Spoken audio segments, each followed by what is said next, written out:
a word storm. I'm going to put a word up here, and then we're going to try to solicit people's ideas around this word. We're looking to fill the page up with words. No conversation while we're putting the words up there. Similarities are okay, and don't judge anybody in this room, and don't judge anybody's ideas, all right? So when you see the word, just start spitting them out, and I'll try to write them down as fast as I can. Hi, my name is Stanley Pollock, and I'm the director and founder of Teen Empowerment, and I'm the author of Moving Beyond Icebreakers. Today we're going to look at how you use a word storm. Wordstorm is an incredibly powerful exercise that can really help a group have a deep discussion. Now the way it works is you put a word on the board, you ask folks to say all the words that occur to them when they see that word. So let's take a look at it and then we'll come back and explain why this is such a powerful exercise. So the word is oppression. What is it? Oppression, yep. Poverty. Just. Respect. Ignorance. Jealousy. Closed-minded. Positive dimension. Commitment. Put down. Selfishness. Surroundings. Money. Nationwide. Youth. Intentional. Government. Come. Media. Society. Class. Future. Cause and effect. Prejudice. Let me stop for a second there. Why'd you say peer pressure? Somebody over here said peer pressure. Me. Why? Because if your friends are taking drugs and they peer pressure you to do it, and you do it because you feel like if you don't do it, like they're not gonna like you or they make fun of you, so you're forced to do it. Are they really forcing you to do it? Like, are they putting a gun up to your head saying, do this? No, but no, they just basically, they make you think you want to do it. And you have to establish those relationships somehow, some way. So that's why some people feel peer pressured to do things. Like if you're not aware of the type of person you are, the type of person you want to be, then the people who are around you can affect how you act. Mm-hmm. And can you give us an understanding of what you mean when you say self-oppression? Like, what are some forms of self-oppression?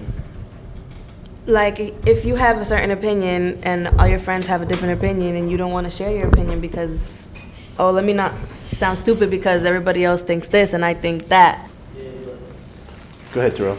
Like why don't people dare to be different? Why don't they just do them and don't worry about other people? Because once they feel like they're out, once they feel like they have to be the same as everybody else, it makes them vulnerable to everybody else, and that makes people in control of their life, and that makes them not control of their own lives. Does oppression come from other places?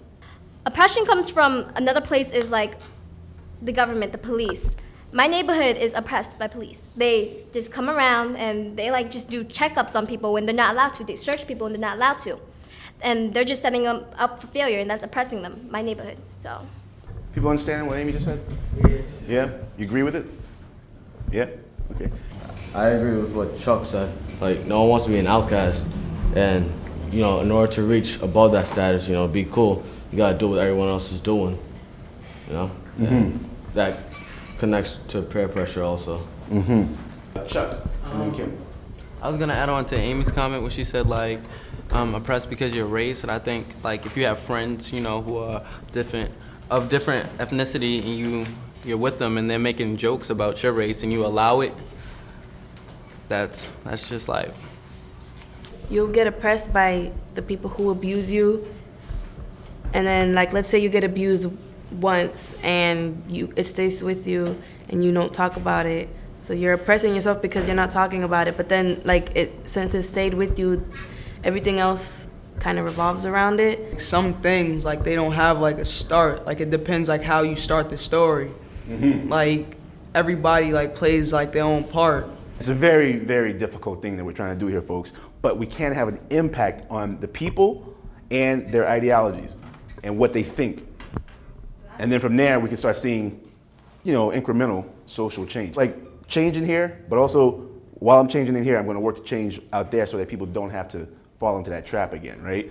But I do want to stop because I want to give you guys a little bit of time to work on your thoughts around what this oppression means, right? And I'm going to give people time to write down their perception or perspective on reality, how oppression plays itself out in the real world, and then what can we do about it?